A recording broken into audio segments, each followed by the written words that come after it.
El método cartesiano. Introducción. No se puede entender la filosofía moderna sin la obra de Descartes. A través del llamado proyecto cartesiano, Descartes aspiraba a unificar todas las ciencias bajo un único método, estableciendo por el camino principios que abarcan desde la metafísica hasta la física. Entre sus ideas clave encontramos: cogito, la existencia de Dios y del mundo, la estructura de la realidad. 1. Vida y obra de Descartes. René Descartes, 1596-1650, nació en Francia.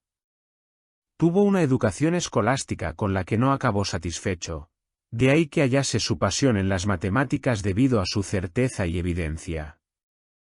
Filósofo viajero, incluso soldado, llegando a participar en la Guerra de los 30 años, buscando una base sólida para el conocimiento humano. Se estableció en Holanda, donde pudo disfrutar de un clima tolerante y pacífico. Sus obras más célebres son: Discurso del método para dirigir bien la razón y buscar la verdad en las ciencias, 1637. Física. Tratado del mundo, aunque decidió no publicarlo debido a la condena de Galileo en Roma. Meditaciones de filosofía primera. Principios de la filosofía. Su influencia fue enorme, generando corrientes tanto a favor como en contra. 2. El proyecto cartesiano. Descartes, en lo relativo al conocimiento humano, busca desarrollar una idea sólida y coherente. Critica el conocimiento de su época como fragmentado y viejo que necesita ser reconstruido por completo. En cualquier caso, su proyecto es más modesto. Descartes solo aspira a reconstruir su conocimiento propio. Otra idea clave es la de unificar todas las ciencias en una sola. Descartes considera que todas las ciencias son la sabiduría humana, que permanece siempre una y la misma, independientemente de los objetos a los que se aplica. Es decir, las distintas ciencias no son más que manifestaciones de un único saber. La sabiduría es única porque la razón es única. Existe un método universal para todas las ciencias. Descartes se opone a la filosofía aristotélica. Aristóteles consideraba que cada ciencia tenía su propio método específico, dependiendo del objeto de estudio. Por ejemplo, la biología y la matemática no podían investigarse del mismo modo. Si bien existen ciencias distintas, todas ellas forman una unidad orgánica. La filosofía es como un árbol. Raíces, metafísica, contiene los principios del conocimiento. Tronco, física, examina cómo está compuesto el universo en su conjunto. Ramas, las demás ciencias que son reducibles a tres: medicina, mecánica y la más elevada, la moral, último grado de la sabiduría. Descartes considera que, hasta la creación de unas normas morales definitivas, es necesario crear unas provisionales. Al considerar la metafísica como raíz de todas las ciencias, cosa que negarán posteriormente los empiristas y Kant, su física no será exclusivamente científica, sino que se basará en principios metafísicos. Esta circunstancia será el gran atractivo, y a la vez, la gran debilidad de la física cartesiana. 3. El método. Descartes define el método como un conjunto de reglas que garantizan la verdad y el progreso del saber, evitando el error y permitiendo descubrir nuevas verdades. El método posee una fuerte influencia del método de resolución y composición de la Escuela de Padua, aunque enfatizando el análisis conceptual y la deducción racional sobre el experimento. Se parece al método de Euclides, el cual realiza una cadena de deducciones a partir de principios simples y evidentes. El método cartesiano se enfoca en tres objetivos clave. 1. Establecer las reglas del método basándose en el método matemático. 2. Fundamentar metafísicamente el valor absoluto y universal del método.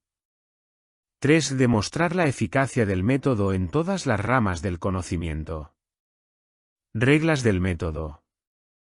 Según el propio Descartes existen 4 reglas fundamentales. Evidencia.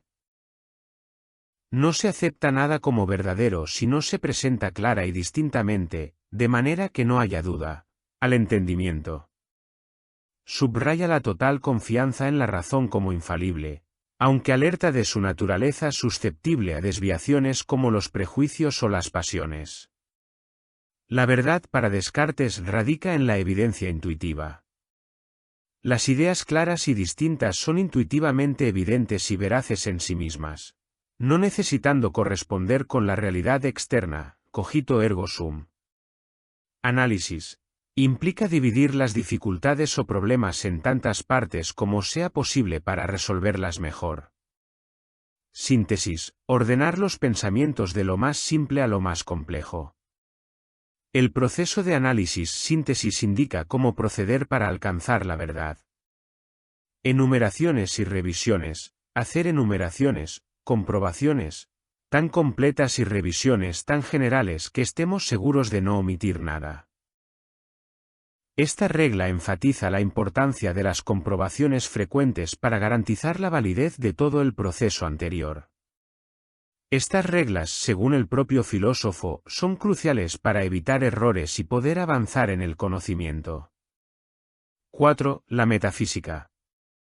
Para crear su metafísica, Descartes debe primero establecer una primera verdad absolutamente evidente, de lo que se pueda deducir todo lo demás. A partir de ella se construye un sistema deductivo de explicación de la realidad basada en la idea de sustancia. 4.1 El cogito. 4.1.1 La duda universal. Descartes adopta el camino de la duda radical. Esto implica cuestionar todo para poder encontrar una verdad indudable. No se trata de un escepticismo definitivo, sino un método para alcanzar la verdad. Aplica la duda a todas las creencias, incluso a las más sólidas, como la información sensorial y las verdades matemáticas.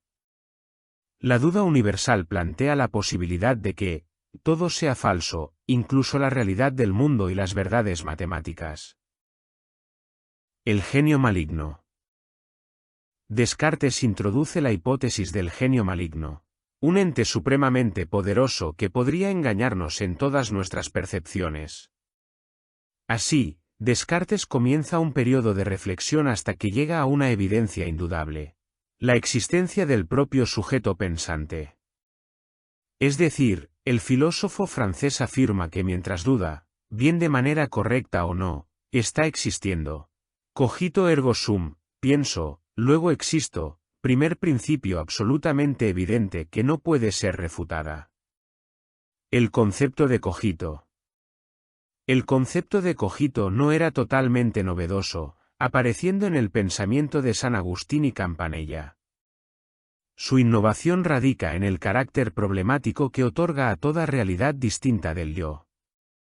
El cogito se establece como una relación primordial del yo consigo mismo, problematizando cualquier otra realidad y permitiendo su justificación.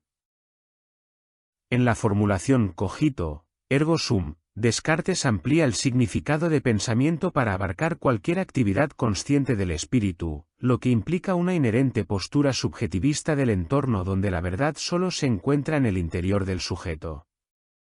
Por lo tanto, el pensamiento o yo es una sustancia cuya esencia es pensar, sentando las bases para la filosofía cartesiana y el concepto crucial de sustancia. 4.2 Las ideas. El término idea en Descartes sirve para indicar cualquier objeto del pensamiento en general, lo que constituye una novedad terminológica. Con respecto a la naturaleza de las ideas, Descartes destaca 2 aspectos. Las ideas como actos mentales, modos del pensamiento. Como actos mentales, todas las ideas poseen la misma realidad. Las ideas como poseedoras de contenido objetivo. Aquí, dependiendo de su contenido, su realidad es diversa. Volviendo al cogito, Descartes afirma que el cogito le ofrece la seguridad de que las ideas existen en mi pensamiento, pero no que sean correctas ni que los objetos que representan sean reales. Para solucionar esto se debe someter a las ideas a un profundo análisis. Fruto de este análisis encontraríamos ideas adventicias, las ideas que parecen provenir de nuestra experiencia externa. Idea de árbol, color, etc. Provienen de nuestros sentidos y experiencia. Ideas ficticias, son aquellas ideas que construye la mente a partir de otras ideas. Por ejemplo, todas las cosas fantásticas como unicornio o centauros. Ideas innatas, son aquellas que el pensamiento posee en sí mismo y no provienen de la experiencia u otras ideas. Descartes incluye aquí la idea de infinito, Dios, el pensamiento, o algunas ideas matemáticas, triángulo, número, etc. 4.3 La existencia de Dios y del mundo. Entre las ideas innatas Descartes descubre la idea de infinito, y se apresura a identificarla con Dios. ¿Pero de dónde proviene tal idea? Descartes concluye que no puede ser una idea adventicia, ya que no poseemos experiencia directa de Dios. Puede ser ficticia ya que, según Descartes, la idea de infinito no deriva de la idea de finitud, sino que la idea de finitud presupone la idea de infinitud. 4.3.1 Demostración de la existencia de Dios. Descartes plantea tres argumentos. 1. Argumento causal aplicada a la idea de Dios. Descartes afirma que toda idea debe tener una causa adecuada. Esto significa que algo debe ser la causa de la idea que tenemos de algo. Ahora, según Descartes, la idea que tenemos de un ser perfecto, Dios, no podría haberse originado en un ser imperfecto como el ser humano. Si yo soy una criatura finita y limitada, ¿cómo podría haber generado por mí mismo la idea de un ser infinito y perfecto? La causa de esta idea debe ser algo infinito y perfecto, es decir, Dios mismo. Dios existe. 2. Argumento de la contingencia, ¿quién me ha creado? El propio hecho de dudar permite concluir que el ser humano es finito e imperfecto, pero ¿por qué soy así? ¿Quién me ha creado? Si me hubiese creado a mí mismo me habría atribuido las perfecciones que concibo y que están contenidas en la idea de Dios. Es evidente que no me he creado a mí mismo. Pero entonces, ¿quién me ha creado? Me ha creado un ser que posee las perfecciones cuya idea yo poseo y ese es Dios. Dios existe. 3. Argumento ontológico de San Anselmo. Descartes lo hace suyo, sosteniendo que era necesaria una demostración matemática del mismo. El argumento es el siguiente. Dios es el ser más grande y perfecto. La idea Dios se concibe en la mente. Anselmo señala que incluso los ateos o los que no creen en Dios pueden concebir en su mente la idea de un ser perfectamente grande, Dios. Es decir, pueden pensar en un ser que no tiene igual, pero solo como una idea en su mente. No obstante, la existencia real es una perfección añadida a la idea de algo. Es decir, un ser real es superior a uno solo presente en la imaginación. De la misma manera que no se puede concebir a un triángulo sin tres lados, es imposible concebir a Dios como no existente. Si Dios es el ser más perfecto, su existencia debe ser real. Dios existe. ¿Pero por qué es tan importante demostrar la existencia de Dios? Una vez demostrada la existencia de Dios se demuestra la existencia del mundo, ya que Dios existe y es infinitamente bueno y veraz, y no permitirá que me engañe al creer que el mundo existe. En resumen, Dios es la garantía de a que mis ideas corresponde un mundo, una realidad extramental. Críticas a la demostración de la existencia de Dios de Descartes.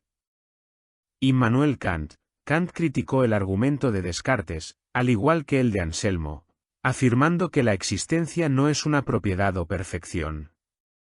Para Kant, simplemente pensar en algo como perfecto no implica que exista. Según Kant, el argumento ontológico comete el error de tratar la existencia como una propiedad añadida a un concepto. También se ha argumentado que el razonamiento cartesiano es circular. Descartes define a Dios como un ser perfecto, y luego afirma que la existencia es parte de esa perfección.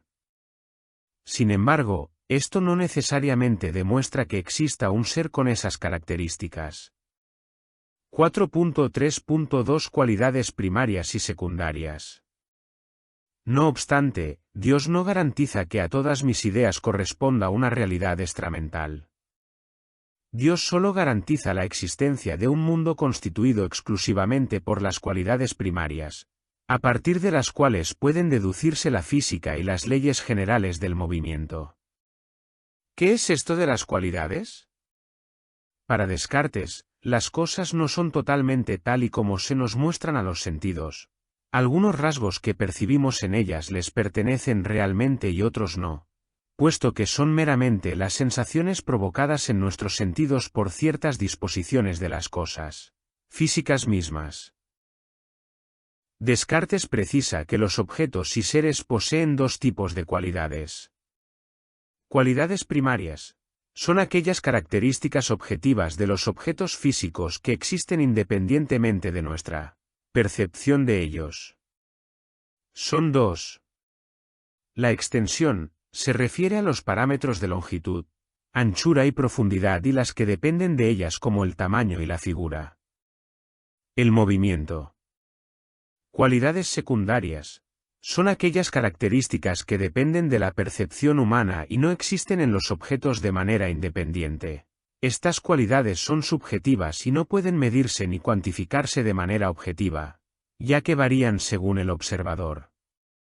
Aquí estarían el color, sabor, olor, etc. 4.4 La estructura de la realidad, las tres sustancias. Descartes emplea como sinónimos las palabras sustancia y cosa, res. La sustancia es lo concreto existente. Lo propio de la sustancia es la existencia completa, no necesita de nada más que ella misma para existir. De esta definición se podría inferir que solo Dios es sustancia, pero Descartes solventa este inconveniente diferenciando dos tipos de sustancia. Sustancia infinita, Dios, no necesita más que él mismo para existir. Todo el sistema cartesiano se basa en esta idea en la que Dios es garantía de la realidad. Un ser bueno y veraz no ha podido dotar al hombre de una facultad de conocimiento que le induzca al error. Dios es también responsable del primer impulso dado al mundo, razón por la cual se mueve.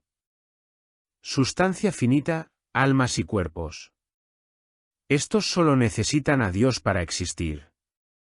Ni siquiera el cuerpo.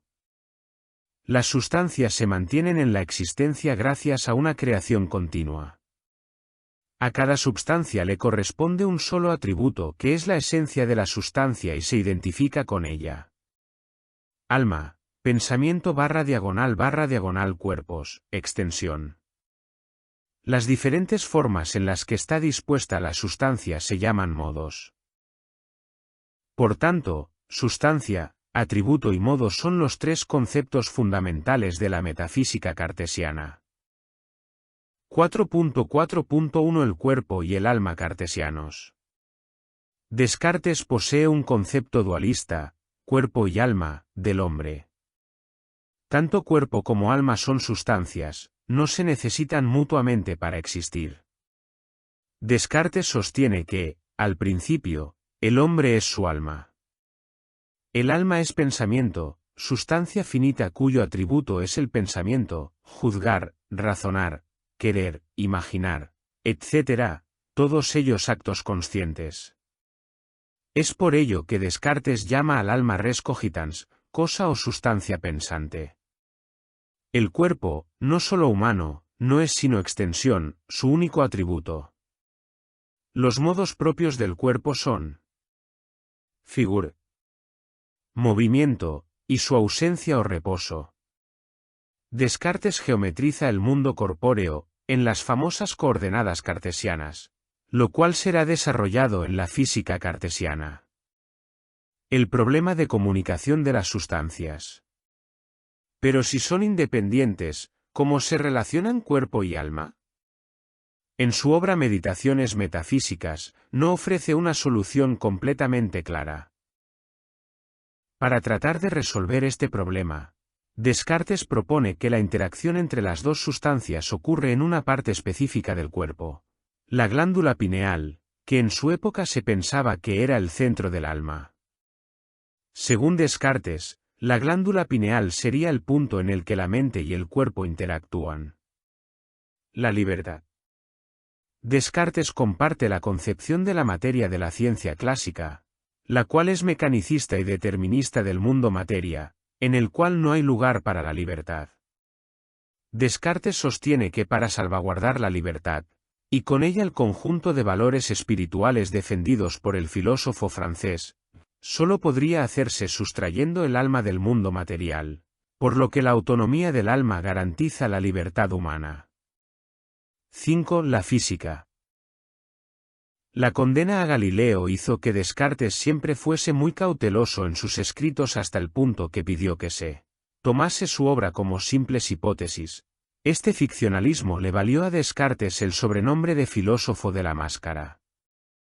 Pese a todo, Descartes consiguió crear el segundo gran sistema científico de su época. El primero fue el de Galileo, en sustitución del aristotelismo. Un sistema total, deductivo y con elementos metafísicos y que solo Newton desmontará en el futuro. La ciencia moderna se movió entre el empirismo de Bacon y Galileo, enemigos de los sistemas totales, y el racionalismo sistemático y metafísico cartesiano. La física es para Descartes el tronco del árbol de la filosofía. 5.1 El método científico. El método científico cartesiano es estrictamente deductivo ya que a partir de la idea de Dios y de ciertas ideas innatas deduce todo lo demás. En la mayor parte se prescinde de la experiencia. Sin embargo, toda la deducción tiene un límite. Según el propio Descartes, llega un momento en el que los efectos no pueden ser deducidos exclusivamente a través de sus causas. Es entonces cuando interviene la experiencia para determinar cuáles de esos efectos son los que de hecho se realizan. En resumen, la experiencia sirve para comprobar las suposiciones deductivas, pero solo a partir de cierto estado del proceso deductivo. Procede de las causas para demostrar los efectos. Así, causa y sustancia serán los dos conceptos clave del método cartesiano. 5.2 Mecanicismo. Descartes concibe el universo según el modelo de máquina, mecanicismo, coincidiendo con los científicos de su época, aunque con variantes importantes. Para Descartes el universo se reduce a materia, res extensa y movimiento. Existen tres tipos de materia.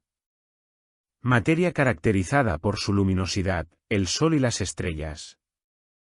Materia caracterizada por su transparencia, el éter o espacio interplanetaria. Materia caracterizada por la opacidad, la Tierra. Esto implica que no existen últimas partículas indivisibles, átomos, ya que es inconcebible que la extensión no sea divisible indefinidamente. No existe el vacío, sino que todo está llena de materia. Para Descartes, el espacio y la materia son inseparables. Afirma que la extensión, la propiedad de ocupar un lugar, es la esencia de la materia, por lo que no puede haber un espacio sin materia. Si el vacío existiera, significaría que hay extensión sin sustancia, lo que para él es una contradicción. No solamente se eliminan las cualidades secundarias, olor, color, etc., sino también el peso y cualquier principio activo interior a las cosas. Descartes está borrando todas las cualidades ocultas y sus fuerzas, como la gravedad que no sería aprehensible de manera evidente por el ser humano.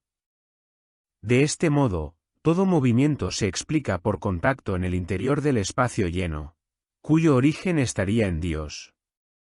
El movimiento es para Descartes una idea clara y distinta, distanciándose de la escuela de Elea.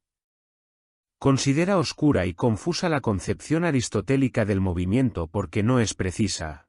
Se basa en causas finales y cualidades ocultas, y no permite un análisis mecanicista y matemático.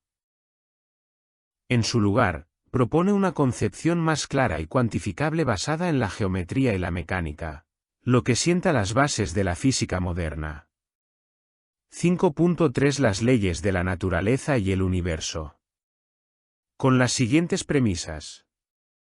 1. El mundo no se mueve en virtud de principios internos, no existen fuerzas ocultas ni nada parecido. 2. Ni por una caída del vacío, ya que no hay vacío. 3. Dios es la primera causa del movimiento.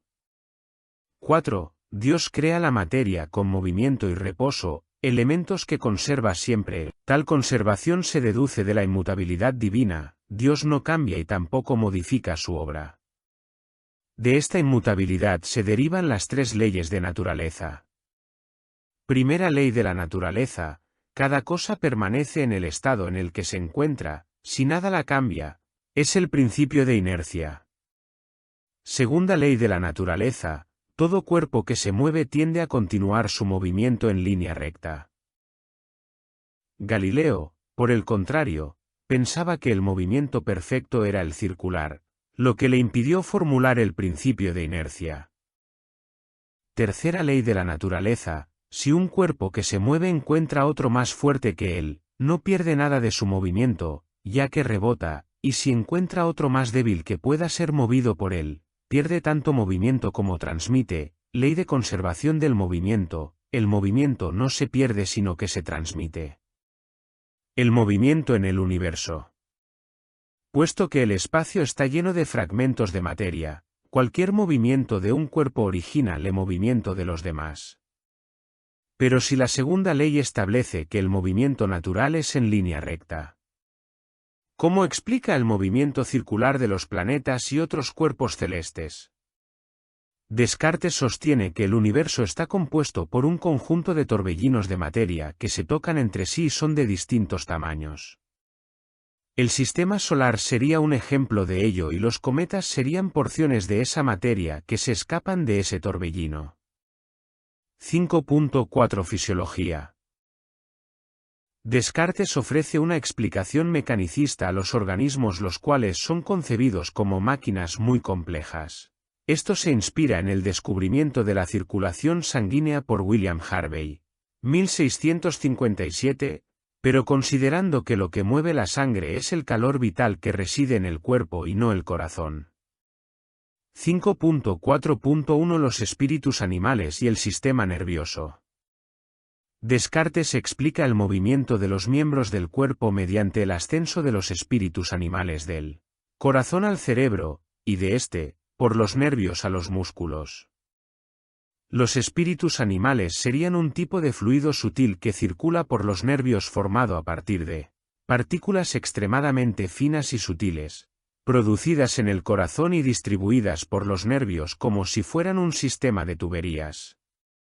Estos espíritus animales eran responsables de los movimientos involuntarios y reflejos, anticipándose a la neurofisiología moderna.